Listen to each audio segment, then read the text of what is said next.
नमस्कार दोस्तों, स्वागत है आप सभी लोगों का हमारे इस YouTube चैनल पर। आज हम एक फिर से जनरल साइंस की क्लास लेके आए हैं। जो भी विद्यार्थी सीईटी और एलडीसी की तैयारी कर रहे हैं और वो साइंस को स्ट्रॉन्ग करना चाहते हैं, मजबूत करना चाहते हैं, चाहे वो किसी भी बैकग्राउंड का स्टूडेंट हो, उसके लिए हमने एक सीरीज स्टार्ट की। और उसी कड़ी में आज हमारा शायद ये 4th लेक्चर है जिसमें हम बायोटेक्नोलॉजी के बारे में बात करेंगे। बायोटेक्नोलॉजी एक बहुत बड़ा चैप्टर है और इसमें मैं अगर पढ़ाऊं तो 4 से 5 घंटे भी लग जाते हैं। लेकिन बायोटेक्नोलॉजी जो सीटी और एलडीसी के सिलेबस में दे रखा है उसमें 3 टॉपिक आपके दे रखे हैं। एक दे रखा है बायोटेक्नोलॉजी की सामान्य जानकारी, उसके बाद में हमें सीधा आ जाना है ट्रांसजेनिक ऑर्गेनिज्म पे यानी कि पराजीनी जीव, और तीसरी चीज जीव पेटेंट या बायो पेटेंट जिसे हम कहते हैं। ये 3 चीजें हमें पढ़नी है, तो मैं केवल सिलेबस के अनुसार ही आपको पढ़ाऊंगा, ठीक है? क्योंकि बाहर से क्वेश्चन आने भी नहीं है तो उसको पढ़ने का कोई मतलब भी नहीं है ना। आप स्मार्ट स्टडी जो कहते हैं वो यही होती है कि टू द पॉइंट आप पढ़ रहे हैं, जहां से क्वेश्चन आ रहे हैं वही चीज पढ़ रहे हैं। तो आपको एक तो कम पढ़ना पड़ेगा और एक वहीं से क्वेश्चन उठ रहे हैं तो उसको लंबे समय तक याद रखना भी आसान हो जाता है, ठीक है? तो आज की क्लास बायोटेक्नोलॉजी की जो क्लास होगी बहुत ही शॉर्ट एंड स्वीट क्लास होने वाली है। बहुत ही शानदार क्लास आपके लिए रहेगी। मेरा निवेदन रहेगा एक बार पूरी क्लास आप देखिए, और जो मैं बता रहा हूं इससे बाहर आपको कुछ भी नहीं पढ़ना है। बायोटेक्नोलॉजी के अंदर क्वेश्चन अगर आपकी सीटी में या एलडीसी में आता है तो इसमें से ही आएगा, क्योंकि सिलेबस में भी यही दे रखा है, ठीक है? बाकी नोट्स बनाने की आपको जरूरत नहीं है। अगर आप बनाना चाहो तो बना लो, नहीं तो मैं जैसे ही लेक्चर खत्म होता है मनी जानी टेलीग्राम चैनल पे जो है आपको इसके notes, short notes, hand written notes provide करवा दूंगा। एकदम ही शॉर्ट है, ठीक है? तो एकदम शॉर्ट है इसका मतलब ये नहीं कि वहां से क्वेश्चन नहीं आएंगे, बिल्कुल शॉर्ट है। आप पढ़ोगे तो आपको लग जाएगा कि यार ये शॉर्ट है कि डिटेल्ड है, आप कंफ्यूजन हो जाओगे, है ना? तो यही मैं कह रहा था, आप नोट्स बनाना चाहे तो बना लो, बाकी आपको नोट्स मिल जाएंगे। आप तो बस ध्यान से आराम से सुनो मैं क्या कह रहा हूँ, समझो, और फिर जो है आप नोट्स वहां से डाउनलोड कर लेना, ठीक है? बायोटेक्नोलॉजी हम स्टार्ट कर रहे हैं, लेकिन उससे पहले एक चीज बहुत जरूरी है, मेरे लिए जरूरी है, आपके लिए पता नहीं है या नहीं। चैनल को सब्सक्राइब कर दो यार, कर दो प्लीज, ठीक है? चलो, बायोटेक्नोलॉजी जो होती है उसमें सबसे पहले इसकी परिभाषा हम देखते हैं कि बायोटेक्नोलॉजी होती क्या है, क्योंकि सामान्य जानकारी अगर हमें चाहिए तो सबसे पहले बायोटेक्नोलॉजी का मतलब क्या होता है, इसकी परिभाषा क्या होती है। आप जब नाम को ध्यान से पढ़ेंगे, हाँ, बायोटेक्नोलॉजी को हिंदी में जैव प्रौद्योगिकी कहते हैं, ये मैं बताना ही भूल गया, हिंदी वाले बच्चे नाराज हो जाएंगे भाई। बायोटेक्नोलॉजी जो है इसका जो नाम है आप सुनिए, देखो ध्यान से, बायोटेक्नोलॉजी यानी कि बायो का मतलब बायोलॉजी और टेक्नोलॉजी का टेक्नोलॉजी, है ना? तो सिंपल सी बात है, बायोलॉजी और टेक्नोलॉजी का जो मिक्सचर है उसे बायोटेक्नोलॉजी कहेंगे, है ना? ये साइंस की एक ब्रांच है जिसके अंदर क्या करते हैं, बायोलॉजी के अंदर हमने टेक्नोलॉजी को घुसेड़ दिया, है ना? बायोलॉजी के अंदर टेक्नोलॉजी को घुसेड़ दे तो उसे बायोटेक्नोलॉजी कहते हैं। तो ये तो इसकी हो गई एक बहुत जनरल डेफिनेशन। अब इसकी अगर मैं थोड़ी अच्छी परिभाषा आपको लिख के बताऊं तो ये होती है, विज्ञान की वह शाखा, विज्ञान की वह शाखा जिसमें मानव कल्याण हेतु, हम कोई भी चीज करते हैं अपने फायदे के लिए ही करते हैं, ठीक है? नुकसान के लिए तो कुछ करते ही नहीं है। तो मानव का कल्याण हो रहा होगा, इसीलिए तो बायोलॉजी के अंदर टेक्नोलॉजी घुसाई होगी, है ना? तो मानव कल्याण हेतु जीवों से औद्योगिक स्तर पर, जीवों से औद्योगिक स्तर पर नए प्रकार के उत्पादों को प्राप्त करने हेतु, नए प्रकार के उत्पादों को प्राप्त करने हेतु, प्राकृतिक विज्ञान कह दूं, जीव विज्ञान कह दूं, एक ही बात है, ठीक है? तो प्राकृतिक विज्ञान के साथ साथ, प्राकृतिक विज्ञान के साथ आधुनिक तकनीक का समावेश करना, आधुनिक तकनीकों का समावेश करना, समावेश मतलब उसमें ऐड करना। डेफिनेशन समझ में आई? विज्ञान की वह शाखा जिसमें जीवों से नए प्रकार के उत्पाद प्राप्त करने हैं। और कितने प्राप्त करने हैं? औद्योगिक स्तर पर बहुत बड़े लेवल पे हमें जो है वो उत्पाद प्राप्त करने हैं। फॉर एग्जाम्पल हम इंसुलिन प्राप्त करते हैं, तो वो इंसुलिन जिस बैक्टीरिया से प्राप्त करते हैं, हम औद्योगिक स्तर पर इंसुलिन चाहिए, बहुत सारा इंसुलिन चाहिए। कितने सारे डायबिटीज के पेशेंट है, सबको इंसुलिन देना पड़ेगा। तो एक बहुत बड़े अमाउंट पर हम नए प्रकार के उत्पाद प्राप्त करना चाहते हैं, और उसके लिए हम क्या करेंगे? प्राकृतिक विज्ञान के साथ जो मॉडर्न टेक्नोलॉजी है उसको एड ऑन कर देंगे, उसे हम कहेंगे बायोटेक्नोलॉजी। डेफिनेशन को एक बार खुद आप ध्यान से पढ़ो, समझ में आ जाएगी, बहुत आसान है। एक बार मैं फिर से इसको क्लियर कर देता हूं, फिर हम आगे बढ़ते हैं। विज्ञान की वह शाखा जिसमें जीवों से बायोलॉजी के अंदर क्या होते हैं? जीव होते हैं। तो जीवों से ही हम नए उत्पाद प्राप्त करते हैं, लेकिन उसको एक बड़े अमाउंट पर प्राप्त करने के लिए हमें क्या करना पड़ेगा? उसके साथ मॉडर्न टेक्निक को जोड़ना पड़ेगा, ताकि हम एक ह्यूज अमाउंट पर जो है उसका प्रोडक्शन कर सके। सिंपल सी डेफिनेशन है। अब बायोटेक्नोलॉजी की ब्रांच हम पढ़ेंगे, ब्रांचेज मतलब शाखाएं। बायोटेक्नोलॉजी की कौन कौन सी ब्रांचेस हैं? तो इसके अंदर एक हो जाएगी आपकी green biotechnology. Green biotechnology, green biotechnology आपको सबको पता है, ग्रीन से सबको पता चल रहा है, ये कृषि से संबंधित है, एग्रीकल्चर से संबंधित है। किससे संबंधित है? कृषि से संबंधित। आपके एग्जाम में ऐसा ही क्वेश्चन आएगा, ग्रीन बायोटेक्नोलॉजी का संबंध है कृषि से, चिकित्सा से, ऐसे आपको 4 ऑप्शन दे देंगे, तो आपको बिल्कुल आसानी से पता चल जाएगा। दूसरी प्रकार की जो इसकी ब्रांच है वो होती है रेड बायोटेक्नोलॉजी। क्या होती है? Red biotechnology. तो ये आपके चिकित्सा क्षेत्र से संबंधित है। किससे संबंधित है? चिकित्सा, मेडिकल से संबंधित है। औषधियों से भी आप कह सकते हैं, ठीक है, औषधि भी चिकित्सा के अंदर ही आ जाती है, तो उसमें कंफ्यूजन नहीं होता है। एक आपकी आ जाती है blue biotechnology. Blue biotechnology, blue biotechnology जो है ये आपके जलीय जीवों से संबंधित है, जलीय जीवों व उनके उत्पादों से संबंधित है, ठीक है। तो ये 3 प्रकार की ब्रांच आपको याद होनी चाहिए, क्वेश्चन यहां से उठेगा, ठीक है। 3 प्रकार की ब्रांच है। ग्रीन मतलब कृषि से, रेड मतलब रेड क्या होता है? ब्लड होता है, और ब्लड मतलब चिकित्सा से संबंधित। और आपकी ब्लू जैसे कि पानी कैसा होता है, जैसे समुद्र में आप पानी देखेंगे तो ब्लू कलर का दिखाई देता है, कलरलेस थोड़ी दिखाई देता है। तो इसलिए ब्लू बायोटेक्नोलॉजी आपके जलीय जीवों से संबंधित है। बताइए, इसमें किसी भी प्रकार का कोई डाउट आपका है या नहीं? ये सिंपल सा इतनी सी चीजें आपको ध्यान में रखनी है। अब हम पढ़ेंगे बायोटेक्नोलॉजी की उपयोगिता। क्या पढ़ेंगे? उपयोगिता। किसकी उपयोगिता? बायोटेक्नोलॉजी की। यानी कि बायोटेक्नोलॉजी से क्या क्या संभव हो पाया है, क्या क्या इसके उपयोग है। तो इसमें जो हमें 2 मेन उपयोग, मेन जो बायोटेक्नोलॉजी यही है, ग्रीन और रेड बायोटेक्नोलॉजी। हम कृषि क्षेत्र के अंदर बायोटेक्नोलॉजी की उपयोगिता देखेंगे, फिर हम मेडिकल क्षेत्र के अंदर बायोटेक्नोलॉजी की उपयोगिता देखेंगे, यानी कि रेड बायोटेक्नोलॉजी में क्या क्या कार्य हुआ है और ग्रीन बायोटेक्नोलॉजी में क्या क्या कार्य होते हैं। उपयोगिता में सबसे पहले किसमें बता देता हूं आपको? कृषि क्षेत्र में, कृषि क्षेत्र में, ठीक है। कृषि क्षेत्र के अंदर क्या क्या उपयोग, देखो, कृषि क्षेत्र मतलब पादपों से संबंधित कुछ कार्य हुए होंगे। तो इसमें देखो 3-4 काम आपको ध्यान में रखने हैं। पहला काम, हमने ऐसी पादप किस्मों का विकास किया जो अजैविक कारकों के प्रति जो है वो प्रतिरोधकता उत्पन्न कर देती है। इसका क्या मतलब हुआ? बिल्कुल सिंपल। सबसे पहले तो ये समझो अजैविक कारक क्या होते हैं। अजैविक कारक का मतलब है जैसे कि टेम्परेचर, जैसे कि रेन, जैसे कि पीएच, जैसे कि सूखा पड़ना, तो ये सारे अजैविक कारक हैं। और ये जो फसलें हमने तैयार की बायोटेक्नोलॉजी की मदद से, उन फसलों को इन सब से फर्क ही नहीं पड़ता है। सोचिए, आप एक फसल है और उसको बहुत सूखा पड़ गया, उसको पानी नहीं मिल रहा, तो वो फसल तो बर्बाद हो जाएगी।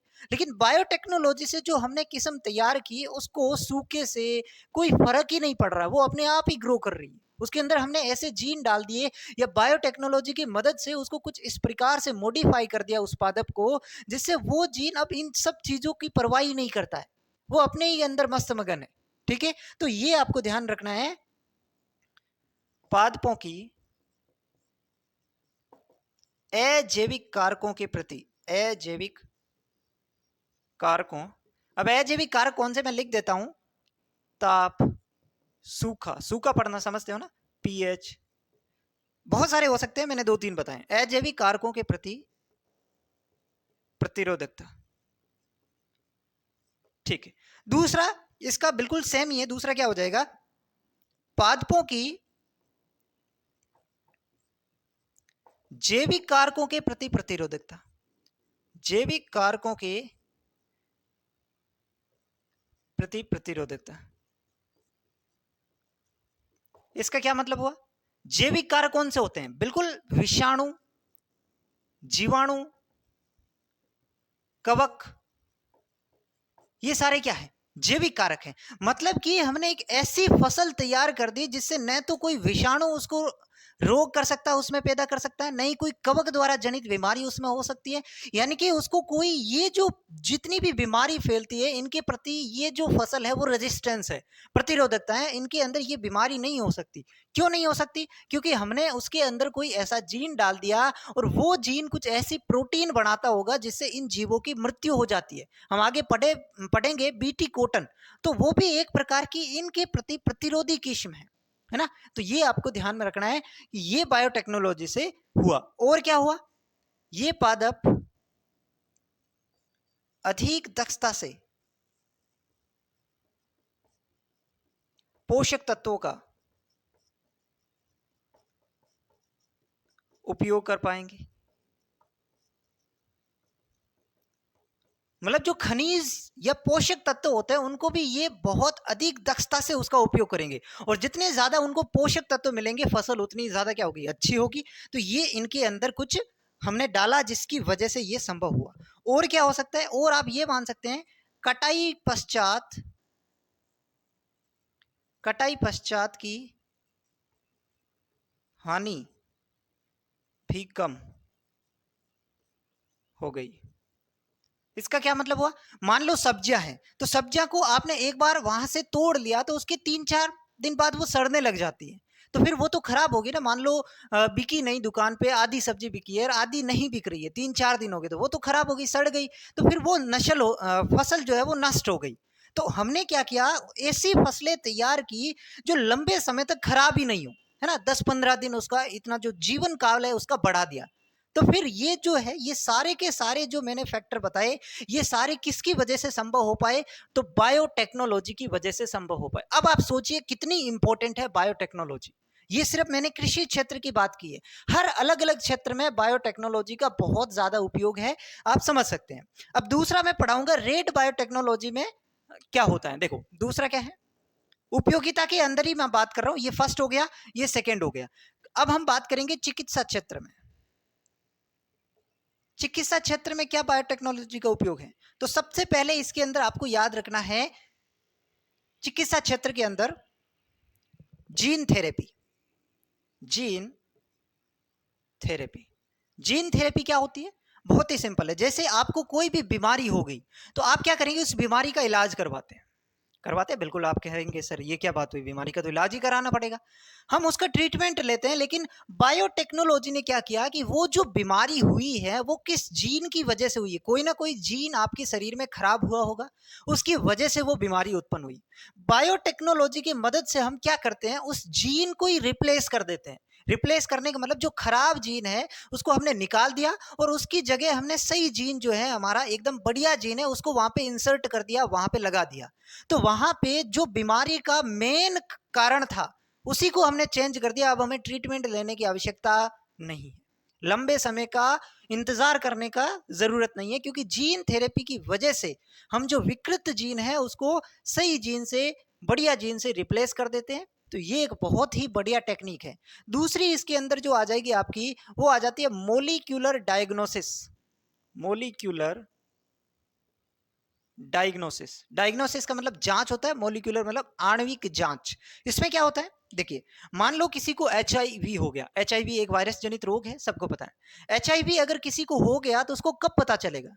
जब उसके अंदर वो संक्रमण कर देगा, वो बहुत सारी अपनी कॉपी बना लेगा। वायरस अपने शरीर के अंदर जाकर के अपनी कॉपी बनाता है, तो जब वो 3-4 लाख या 3-4 करोड़ कॉपी बनाएगा तब जाके हम संक्रमित होंगे, है ना। और तब जाके हमें उसके लक्षण दिखाई देंगे, तब जो है हमें पता चलेगा कि डॉक्टरों को जांच के माध्यम से पता चलेगा कि इसको HIV हुआ है।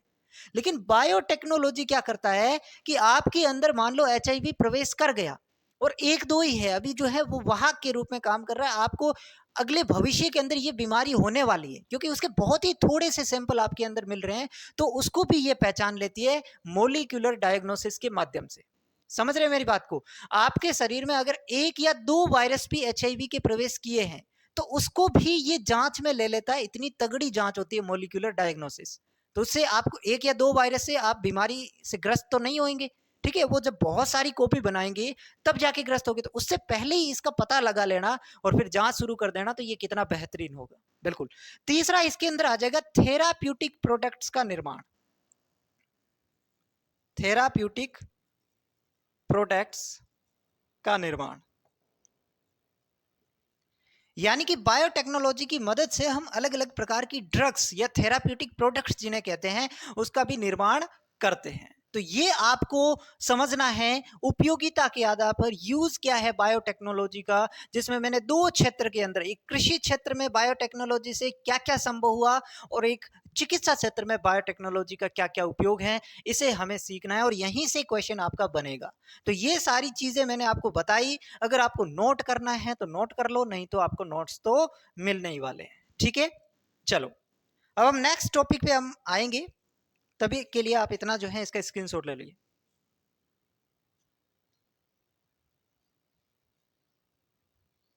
मिटाऊं इसको? चलो अब ध्यान से देखो। अब बायोटेक्नोलॉजी का जो मुख्य बिंदु है, केंद्रीय चरण है, वो क्या है, हम ऐसा करते कैसे हैं, उसे कहते हैं जेनेटिक इंजीनियरिंग। नाम सुना है आपने पहले? मैंने ये बताया कि हम एक ऐसा पादप बना लेंगे जो जैविक कारकों के प्रति प्रतिरोधकता दर्शाएगा, या फिर हम एक ऐसा जीन वहां पे बना। तो ये कैसे करते हैं? हम क्या करते हैं, जो जैसे मैंने पादप बनाया और वो पादप जो है अजैविक कारकों के प्रति प्रतिरोधकता दर्शा रहा है, तो ऐसा कैसे हुआ? जो वास्तविक पादप का जो डीएनए है या जो जीन है, उस जीन के अंदर हम एक अलग जीन जोड़ देते हैं। समझ रहे मेरी बात को? तो यही काम हो रहा है यहाँ पे। तो इसी को कहते हैं genetic engineering. Genetic engineering, Hindi में इसको बोलते हैं आनुवंशिक अभियांत्रिकी। आनुवंशिक अभियांत्रिकी, ठीक है। जेनेटिक इंजीनियरिंग का ही दूसरा नाम है recombinant DNA technology. Recombinant DNA technology. Recombinant को हिंदी में कहते हैं पुनर्योगज। पुनर्योगज, ये ऐसे कैसे लिखा जा रहा है आज? चलो सही से लिख देते हैं यार, पुनर्योगज। ठीक है, पुनर्योगज। मैंने कहा जेनेटिक इंजीनियरिंग जो होती है उसी का दूसरा नाम है recombinant DNA technology. Recombinant DNA, इसका मतलब समझो। रिकॉम्बिनेंट डीएनए इसका मतलब है जो हमारा डीएनए है उसके अंदर एक और डीएनए ऐड कर देना, बाहर से लाके डीएनए ऐड कर देना। क्यों कर रहे हैं? क्योंकि हमारे फायदे के लिए कर रहे हैं, कुछ ना कुछ फायदा होगा इसलिए कर रहे हैं। ठीक है, तो ये हो गई आपकी रिकॉम्बिनेंट डीएनए टेक्नोलॉजी। क्या होती है रिकॉम्बिनेंट डीएनए टेक्नोलॉजी? मतलब इसका समझा रहा हूं। वास्तविक डीएनए जो होता है, डीएनए की वास्तविक केमिकल प्रॉपर्टी को बदलकर उसको नियंत्रित तरीके से प्रयोग करना। नियंत्रित तरीके से प्रयोग करना, ये कैसे हुआ? देखो परिभाषा तो आपको समझ में आ गई। डीएनए की जो एक्चुअल प्रॉपर्टी है उसको हमने चेंज कर दिया। कैसे चेंज किया? मान लो मेरे को ये कोई बैक्टीरिया है, ठीक है, और इस बैक्टीरिया के अंदर मुझे कोई ये जीन इंसर्ट करवाना है। ये बैक्टीरिया है और ये इस बैक्टीरिया का वास्तविक डीएनए होता है। बैक्टीरिया का डीएनए गोल होता है, ये तो पता ही है। तो बैक्टीरिया का जो वास्तविक डीएनए है उसके अंदर मुझे ये जीन इंसर्ट करवाना है, तो मैं क्या करूंगा, यहां से इसको कट लगाऊंगा सिंपल सा, और इस कट के अंदर मुझे जो है ये वाला जीन इंसर्ट करवा देना है। अब ये जो डीएनए बनाना, इसी को रिकॉम्बिनेंट डीएनए कहते हैं। इसी को रिकॉम्बिनेंट डीएनए कहते हैं। जो डीएनए है उसको कट लगा के एक दूसरा जीन जोड़ देना, दूसरा डीएनए जोड़ देंगे, तो दोनों का जो मिक्सचर वाला डीएनए होगा उसको हम नाम दे देते हैं रिकॉम्बिनेंट डीएनए। समझ में आ गया रिकॉम्बिनेंट डीएनए क्या होता है? तो यही मैंने यहाँ पे लिखा कि डीएनए की वास्तविक जो प्रॉपर्टी है उसको बदल देते हैं हम, और फिर उसको नियंत्रित तरीके से बिल्कुल देख रेख में उसका आगे प्रयोग करते हैं। ठीक है, तो ये होता है। अब जेनेटिक इंजीनियरिंग आपको समझ आ गई। अब ये एक चीज ये भी समझ लो कि फर्स्ट जो रिकॉम्बिनेंट डीएनए है, फर्स्ट रिकॉम्बिनेंट डीएनए, आर का मतलब है रिकॉम्बिनेंट, फर्स्ट रिकॉम्बिनेंट डीएनए किसने बनाया? तो वो बनाया था हर्बर्ट बोयर और स्टैनले कोहन। ये दो वैज्ञानिक हैं जिसके नाम आपको याद रखने हैं। इन्होंने बनाया 1972 में। 1972 के अंदर हर्बर्ट बोयर और स्टैनले कोहन नाम के दो वैज्ञानिक थे जिन्होंने फर्स्ट रिकॉम्बिनेंट डीएनए बनाया। क्वेश्चन आ सकता है, याद होने चाहिए, डेट भी याद होनी चाहिए और आपको दोनों वैज्ञानिक के नाम भी याद होने चाहिए। ठीक है, अब ये जो रिकॉम्बिनेंट डीएनए हम बना रहे हैं उसके लिए हमें कौन कौन से टूल्स चाहिए, कौन कौन से औजार चाहिए? तो पहला हमें औजार चाहिए रिस्ट्रिक्शन एंजाइम। कौन सा? Restriction enzyme. हिंदी में इसको कहते हैं प्रतिबंधन एंजाइम, रिस्ट्रिक्शन एंजाइम। अब आप कहेंगे सर ये कहाँ काम आता है? तो मैंने कहा ना कि ये जो है, ये जो डीएनए है इसको हम कट लगाते हैं। यहां से मान लो कट लगाना और यहां से कट लगाना है। क्यों लगाना है? क्योंकि इसको इंसर्ट करना है। तो ये जो हम कट लगाएंगे कैंची के माध्यम से तो नहीं लगाएंगे, कोई अलग प्रकार की चीज होगी। तो यहाँ पे जो कट लगाता है डीएनए पे उसे कहते हैं रिस्ट्रिक्शन एंजाइम। ठीक है, यह है डीएनए पर कट लगाता है। अब कट क्यों लगाता है ये आपको समझ में आ गया, डीएनए पर कट लगाता है। ठीक है, यहां पे रिस्ट्रिक्शन एंजाइम भी दो प्रकार के होते हैं, एक रिस्ट्रिक्शन एक्सोन्यूक्लियेज होता है और एक रिस्ट्रिक्शन एंडोन्यूक्लियेज होता है।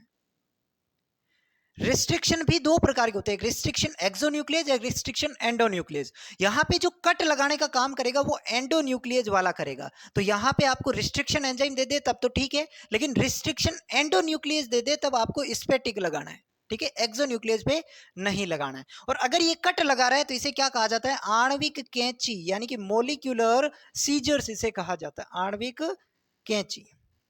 समझ में आ रहा है? मोलिक्यूलर सीजर्स, क्योंकि कट लगाने वाले को क्या कहते हैं? Molecular scissors. ठीक है, दूसरा जो टूल हमें चाहिए वो चाहिए वेक्टर्स। वो क्या चाहिए? वेक्टर्स। वेक्टर्स का हिंदी में इसका मतलब हो गया वाहक। नाम से ही पता चल रहा है, किसी चीज का वहन करेगा, वाह करेगा। अब यहाँ पे कट तो लगा दिया, लेकिन इस जीन को यहाँ पे लाकर के इंसर्ट कौन करेगा? यहाँ पे लाकर के इंसर्ट जो करेगा वो काम करेगा वाहक। यानी कि हम कहीं से कहीं पे जाते हैं, एक माध्यम से दूसरे माध्यम, तो हमें किसी माध्यम की जरूरत होती है।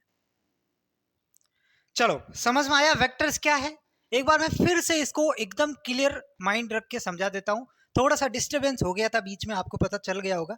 वेक्टर्स क्या होते हैं? वेक्टर्स जो है, जैसे कि ध्यान से समझो, हम एक स्थान से दूसरे स्थान कहीं पे जाना चाहते हैं तो हमें किसी माध्यम की आवश्यकता होगी। हम बस से जाएंगे, कार से जाएंगे, बाइक से जाएंगे। तो उसी प्रकार मैंने कहा कि ये जो जीन है इसको यहां से यहां ले जाने के लिए, भाई यहां लाना तो पड़ेगा इसको, इसे जोड़ने के लिए। तो यहां से यहां पे लाने का काम जो करते हैं, जो माध्यम यहाँ पे काम आएगा उसे हम वेक्टर कहते हैं। उसे हम क्या कहते हैं? वेक्टर कहते हैं। और वेक्टर होता क्या है? डीएनए का ही एक टुकड़ा होता है, डीएनए का ही एक टुकड़ा होता है जो इसको उठा के यहां से यहां पे लेके आता है। ये डीएनए का टुकड़ा कहां से लेते हैं? ई कोलाई से। ई कोलाई से हम इसको लेते हैं। तो इसको मैं लिखूं, आपको समझ में आ जाएगा। डीएनए के खंड, वेक्टर क्या है? परिभाषा लिख रहा हूं, डीएनए के खंड जो विदेशी जीन को, विदेशी जीन कौन सा हो गया? जो हम इंसर्ट करना चाहते हैं, ये वाला, जो विदेशी जीन को परपोषी कोशिका में, परपोषी कोशिका में, विदेशी जीन को परपोषी कोशिका में ले जाने का कार्य करते हैं,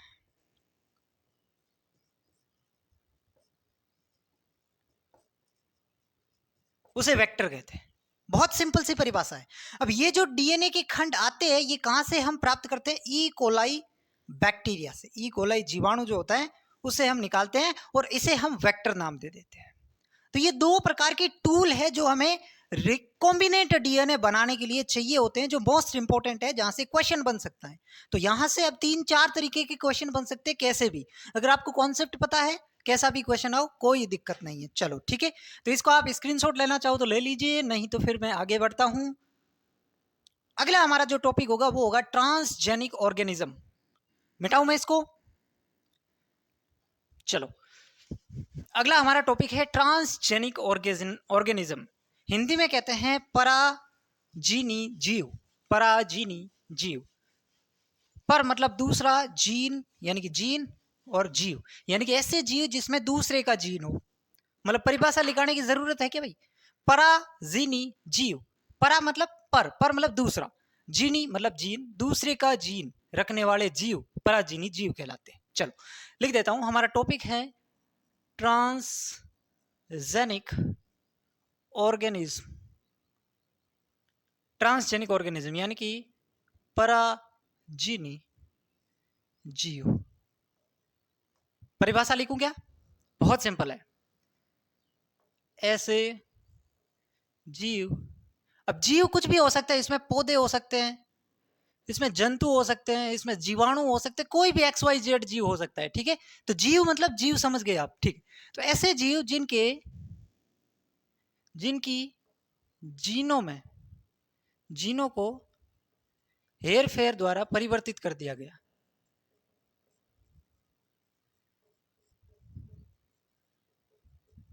परिवर्तित कर दिया, या फिर इसी को मैं ऐसे लिख दूं, ये एक डेफिनेशन होगी। दूसरी प्रकार से हम इसको ऐसे लिख सकते हैं, जीव यदि किसी जीव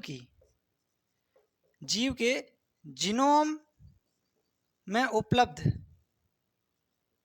जीन के अतिरिक्त बाह्य gene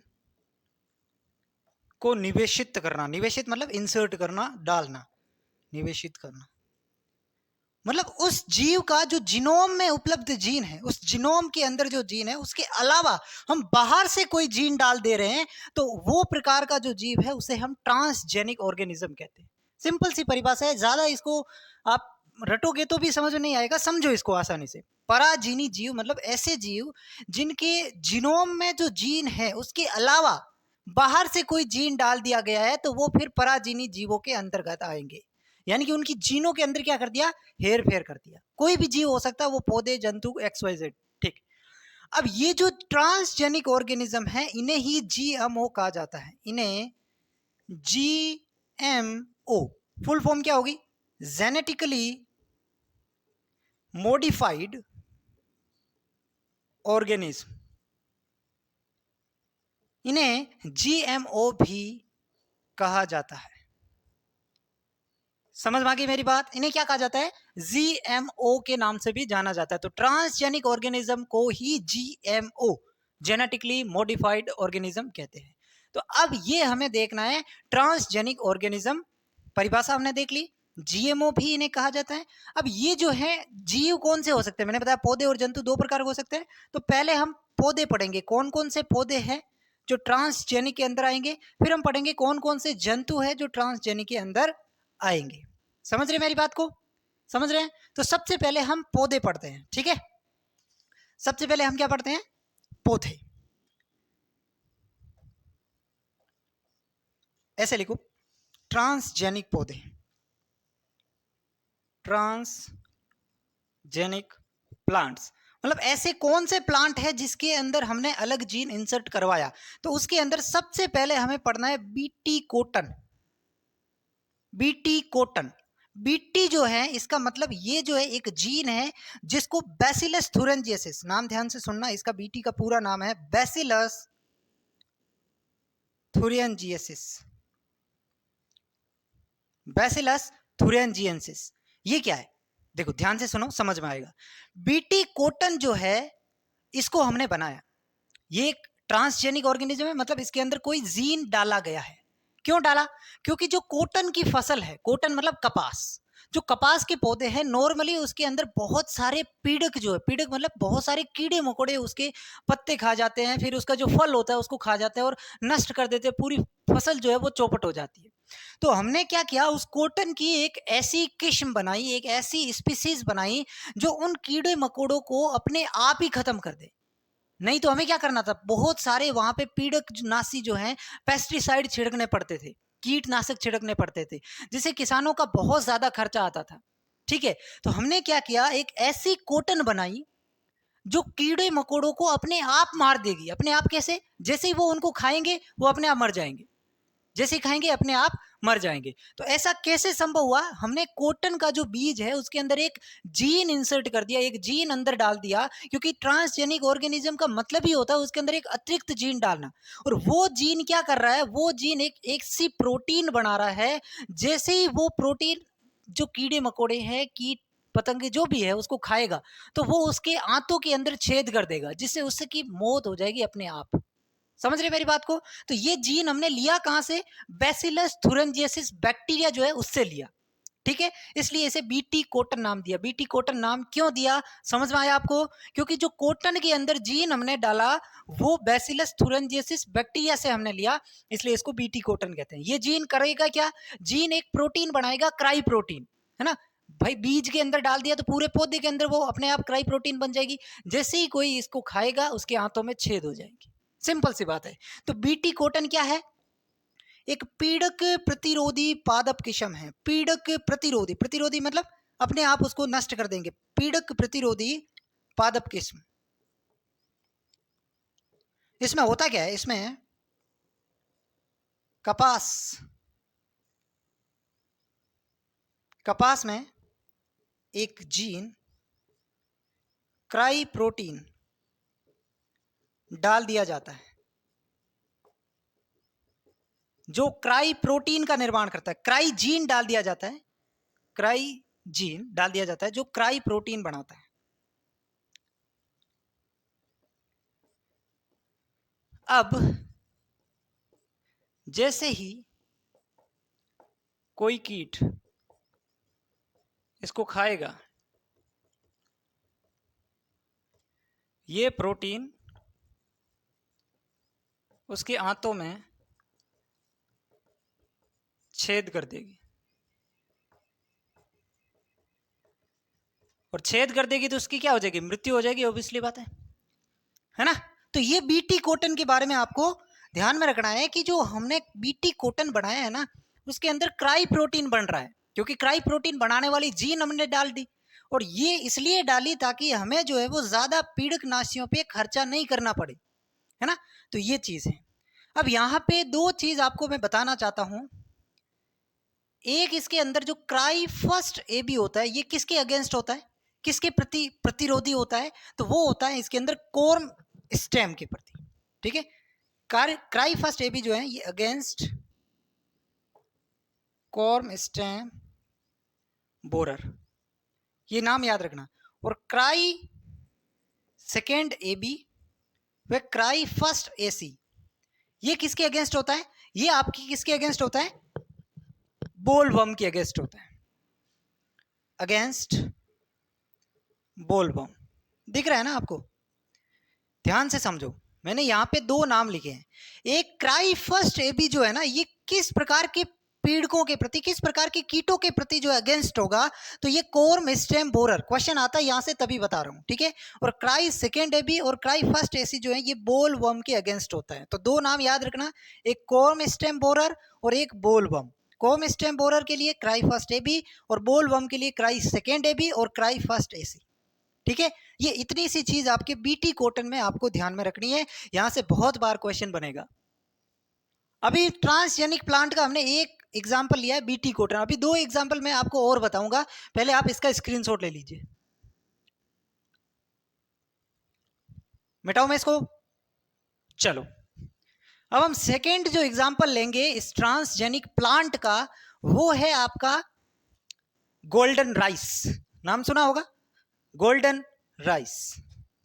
second example, golden rice. Golden rice क्यों कहा जाता है? क्योंकि ये चावल जो है ये हल्के पीले होते हैं, इसलिए इसे गोल्डन राइस कहते हैं। तो गोल्डन राइस क्या होता है? विटामिन ए एंड आयरन प्रचुर होता है, ये इसकी मुख्य विशेषता है। विटामिन ए और आयरन प्रचुर, कभी कभी ऐसे भी लिखा हो सकता है न्यूट्रिएंट रिच, न्यूट्रिएंट प्रचुर, प्रचुर को इंग्लिश में रीच कहते हैं, यानी कि न्यूट्रिएंट रिच है। और कौन से न्यूट्रिएंट है? विटामिन ए और आयरन। क्योंकि पुराने समय के अंदर जो लोग लगातार चावल खा रहे थे, उन चावलों के अंदर विटामिन ए और आयरन की बहुत ज्यादा कमी देखने को मिल रही थी। तो उसकी वजह से उनमें विटामिन ए की कमी से रतौंधी और आयरन की कमी से एनीमिया जैसे रोगों से वो ग्रसित हो रहे थे। तो इस प्रकार की समस्या से बचने के लिए हमने एक ऐसे चावल बनाए जो विटामिन ए और आयरन से प्रचुर हो। ठीक है, तो ये आपको ध्यान रखना। नॉर्मल जो चावल होते हैं, नॉर्मल चावल में विटामिन ए व आयरन की कमी होने से लोगों में रतौंधी व एनीमिया, एनीमिया किसे कहते हैं? खून की कमी को, एनीमिया जैसी बीमारी होने लगी। इससे बचने के लिए गोल्डन राइस बनाया, गोल्डन राइस बनाया। मैं यहाँ पे लिख रहा हूं ताकि आपको एक स्टोरी के रूप में समझ में आए, है ना। सिंपल मैं एक एक शब्द लिखूंगा तो कुछ समझ में नहीं आएगा। ठीक है, तो ये आपका गोल्डन राइस में इतनी सी चीज आपको ध्यान रखनी है कि विटामिन ए और आयरन से प्रचुर होता है। ठीक है, ये आपको ध्यान रखना। और कौन सी बीमारी होती है इससे भी क्वेश्चन बन सकता है। तीसरी जो किस्म है वो है फ्लेवर सावर। फ्लेवर सावर ये टमाटर की एक किस्म है, टमाटर की किस्म जो लंबे समय तक खराब नहीं होती है। ये इसकी विशेषता है, जो लंबे समय तक खराब नहीं होती, है ना। लंबे समय तक खराब नहीं होती। भाई टमाटर कितने जल्दी सड़ जाते हैं, तो ऐसे सड़ेंगे तो कैसे काम चलेगा, किसान उसको बेच ही नहीं पाएगा। जब तक बिकेंगे तब तक तो वो सड़ जाएंगे। तो यानी कि यहाँ पे इनको एक ऐसे टमाटर बनाए जो बहुत लंबा उनका जीवन काल हो। ठीक है, तो इसका बहुत लंबा जीवन काल होता है।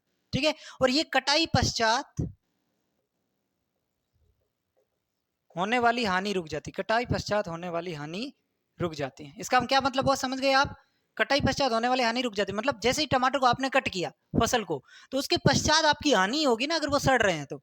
और अगर आपने ऐसा टमाटर बना दिया जो लंबे समय तक खराब नहीं होगा, तो फिर वो इससे बचाया जा सकता है ना। तो ये इसकी दो विशेषता आपको ध्यान में रखनी है कि फ्लेवर सावर टमाटर की किस्म है जो लंबे समय तक खराब नहीं होती, जिसकी वजह से कटाई पश्चात जो हानि होती है उसको कम किया जा सकता है या रोका जा सकता है। ये तीन चीजें आपको ट्रांसजेनिक प्लांट में ध्यान रखना है। ट्रांसजेनिक एनिमल्स कुछ ज्यादा नहीं है, वो तो सिंपल ही है। ट्रांसजेनिक एनिमल्स यानी कि जंतु, एनिमल्स मतलब पराजीनी जंतु। तो इनमें ज्यादातर पराजीवी जंतु चूहे हैं। क्या है? चूहे। क्वेश्चन आ सकता है चूहों के मतलब जीवों के अंदर जंतुओं की अगर मैं बात करूं तो ज्यादातर जो जंतु है जो ट्रांसजेनिक बनाए गए वो चूहे हैं। कितने? 95% से भी अधिक, 95% से भी अधिक जो पराजीवी जंतु है वो चूहे हैं।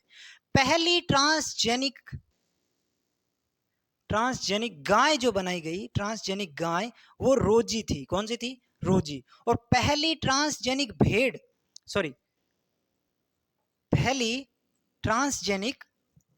गाय आपकी रोजी हो जाएगी। और पहली ट्रांसजेनिक भेड़ जो है वो आपकी डोली होती है। कौन होती है? ट्रेसी। थोड़ा सा कंफ्यूज हो गए, पहली ट्रांसजेनिक भेड़ इसमें ट्रेसी था। तो ये थोड़ी सी बातें आपको ध्यान रखनी है, इससे ज्यादा क्वेश्चन नहीं बनेंगे। ट्रांसजेनिक एनिमल से इतना ध्यान रखना है कि ज्यादातर ट्रांसजेनिक एनिमल्स है वो चूहे हैं, 95% से भी अधिक। पहली ट्रांसजेनिक गाय जो बनाएगी उसका नाम है रोजी, और पहली ट्रांसजेनिक भेड़ जो बनाएगी उसे ट्रेसी कहेंगे। ठीक है, डोली जो है वो क्लोनिंग है, इसमें कंफ्यूज नहीं होना, जैसे मैं अभी हो गया था।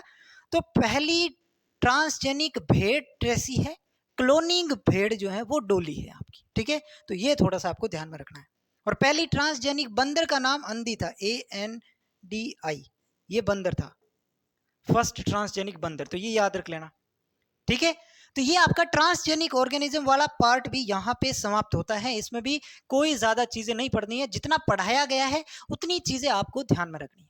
ठीक है, अब एक लास्ट टॉपिक हमारा बचता है, वो होता है बायो पेटेंट। छोटा सा 2 मिनट का ही टॉपिक है, अभी आपको समझा देता हूं, पहले आप इसके नोट्स बनाइए। मिटाऊं इसको? चलो, टेलीग्राम चैनल ज्वाइन कर लेना मनी जानी नाम से, वहां पे आपको इसके नोट्स मिल जाएंगे। और चैनल सब्सक्राइब कर लेना ताकि क्लास जैसे जैसे आएगी, अब क्लासें तो लगातार आएगी, है ना, पूरी साइंस हमें करनी है। Bio patent, bio patent, Hindi में इसे कहते हैं जैव पेटेंट। ये क्या होता है समझाइए मुझे, जैव पेटेंट क्या होता है? पहले इसको समझ लेते हैं फिर लिख लेते हैं। जैव पेटेंट का मतलब क्या होता है? देखो, कोई कंपनी है या XYZ कोई व्यक्ति भी हो सकता है, तो कोई मान लो आप कंपनी है और वो कंपनी एक ऐसी चीज खोजती है जो आज से पहले किसी को पता ही नहीं था। वो एक अलग प्रकार का प्रोडक्ट बनाती है जो मतलब मनुष्य के लिए उपयोगी तो होना ही चाहिए, क्योंकि बायोटेक्नोलॉजी की शुरुआत में ही हमने क्या पढ़ा, मानव कल्याण के लिए, तो मनुष्य के लिए उपयोगी वो तो ऑब्वियसली बात है। लेकिन कुछ ऐसा प्रोडक्ट बनाती है जो बिल्कुल नया है, मार्केट में बिल्कुल एकदम नया है, किसी को उसके बारे में पहले कोई जानकारी नहीं थी। अब हो सकता है उसको देखा देख कोई बनाने लग जाए, है ना? तो वो जो उसने खोज की, उसके पीछे उसने रिसर्च किया होगा, डेवलपमेंट किया होगा, मतलब उसमें बहुत सारा उसको खर्चा आया होगा। तो वो जो उसको इतना सारा खर्चा आया और जो चीज उसने खोजी उसको हर कोई बेचने लग जाए, तो फिर उसका तो घाटा हो जाएगा ना। कैसे घाटा हो जाएगा? मान लो उसने कोई एक्स प्रोडक्ट खोजा और उस एक्स प्रोडक्ट की वो कीमत रखना चाहता है 100 रुपए, है ना? जो जिस कंपनी ने खोजी, क्योंकि उसको खर्चा आया है, उस खर्चे को वो कैसे निकालेगा? इसी चीज से तो निकालेगा जिस चीज को उसने खोजने में खर्चा किया है। 100 रुपए में बेचेगा। मान लो एक एक्स चीज को कोई कंपनी है जिसने ये खोजा, मान लो एक दूसरी कंपनी है और वो उसी प्रोडक्ट को, एक्स प्रोडक्ट को 50 रुपए में बेच देगा। क्यों बेच देगा? क्योंकि इसको तो कोई खर्चा ही नहीं है ना, इसको तो भाई खर्चा आया है इस चीज को खोजने में। इसको क्या खर्चा आया? कुछ भी खर्चा नहीं है, इसने तो इसको देखा देख करना, तो इसका नुकसान हो जाएगा। और अगर इसका नुकसान हो जाएगा तो फिर ये रिसर्च क्यों करेगा, आगे नई चीजें क्यों खोजेगा? बिल्कुल नहीं खोजेगा। इससे रिसर्च क्या हो जाता है, डाउन होता जाएगा। तो यहाँ पे इन चीजों से बचने के लिए उस पर्टिकुलर कंपनी को जिसने उसको खोजा है उस प्रोडक्ट को, उसको 20 साल के लिए बायो पेटेंट दे दिया जाता है। मतलब बायो पेटेंट का मतलब उसको एक निश्चित समय अवधि तक, कि भाई तुम इतने सालों तक इस चीज पे केवल तुम्हारा अधिकार है, तुम ही इसको बेच सकते हो, तुम ही इसको सप्लाई कर सकते हो, सब कुछ इस पर तुम्हारा अधिकार है, कोई दूसरा नहीं कर सकता। अगर करता है तुम उस पर कार्रवाई कर सकते हो। समझ में आ रही मेरी बात को? ध्यान से सुनो, एक बार मैं परिभाषा लिख देता हूं फिर आपको समझ में आ जाएगा। जैव पेटेंट का मतलब आपको समझा देता हूं। किसी जैविक उत्पाद की खोज की, या तो आपने कोई ऐसा प्रोडक्ट जिसको खोजा या आविष्कार किया, या पृथक्करण, या पृथक्करण, किसी जैविक उत्पाद की खोज, आविष्कार या पृथक्करण करने पर उसी कंपनी को एक सीमित समय अवधि तक, सीमित समय अवधि, ये चीज ध्यान रखना, उसको बेचने का अधिकार दे देना, उसको बेचने का अधिकार देना। ये इसकी एक डेफिनेशन है कि कोई जैविक उत्पाद अगर आपने खोजा है या आइसोलेट भी किया है, मतलब अलग किया है किसी चीज से, तो उसको केवल आप ही बेचेंगे, क्योंकि आपका खर्चा आया उस पर, रिसर्च पे, डेवलपमेंट पे, उसको आप निकाल सकें। लेकिन ऐसे नहीं है कि पूरी जिंदगी भर ही आप ही देखो, एक निश्चित समय अवधि तक, एक सीमित समय अवधि तक, और ये है 20 वर्ष। 20 वर्ष तक बायो पेटेंट दिया जाता है। कितने साल तक?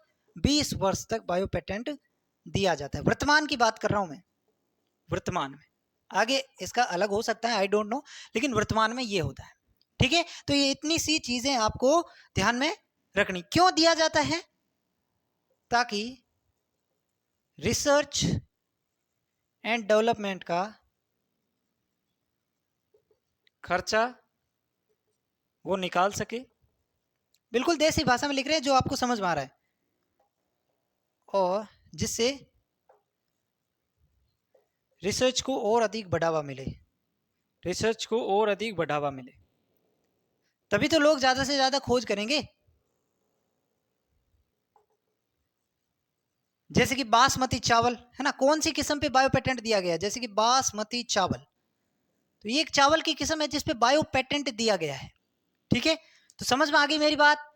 सिंपल सी, मैंने जैव पेटेंट के बारे में इतना सा चीज आपको ध्यान रखना है कि कोई कंपनी अगर किसी चीज की खोज करती है तो वो एक निश्चित समय अवधि तक उसकी रहेगी, उस पे उसका अधिकार रहेगा, उसको उसके लिए ऑथराइज्ड कर दिया जाता है कि ये केवल आपकी है, आप ही बेचेंगे, आप ही सब कुछ इस पे करेंगे, लेकिन एक निश्चित समय, कितना? 20 वर्ष के लिए। उसके बाद वो सब बना सकते हैं, सब बेच सकते हैं, और उसके बाद इसको कीमत भी डाउन करनी पड़ेगी। लेकिन एक निश्चित समय तक ये कीमत भी अपने हिसाब से रखेगा, है ना। तो ये सारी चीजें जो होती है उसे नाम दिया जाता है बायो पेटेंट, जेओ पेटेंट। समझ में आ गया आपको। नोट्स आपको टेलीग्राम चैनल पे मिल जाएंगे। किसी भी प्रकार का डाउट अगर इस क्लास में है तो आप मुझे कमेंट सेक्शन बताएंगे, और नेक्स्ट क्लास में आप जरूर आए जिसमें हम ब्लड के बारे में बात करेंगे। 3 टॉपिक हम कवर करते जा रहे हैं और बहुत ही शानदार तरीके से कवर करते जा रहे हैं। आपके एलडीसी और सीईटी के अंदर मैं कह रहा हूँ 90% से ऊपर क्वेश्चन आपको कहाँ से मिलेंगे, इसी क्लास में से मिल जाएंगे। इसी मतलब जितनी भी क्लास में साइंस की ले रहा हूँ वहां से मिल जाएंगे। बहुत ही शॉर्ट फॉर्म के अंदर मैं आपको करवा रहा हूँ, बहुत ही इसके ऊपर एनालिसिस मैं करता हूँ। पहले क्वेश्चन देखता हूँ 2-4 पेपर के, फिर एकदम टू द पॉइंट सिलेबस के अकॉर्डिंग मैं आपको पढ़ाता हूँ। तो अगर आपको क्लास पसंद आई तो इसको आप शेयर करेंगे, ये मेरा आपसे निवेदन रहेगा, और सब्सक्राइब भी करेंगे। धन्यवाद, मिलते हैं किसी अगले वीडियो में।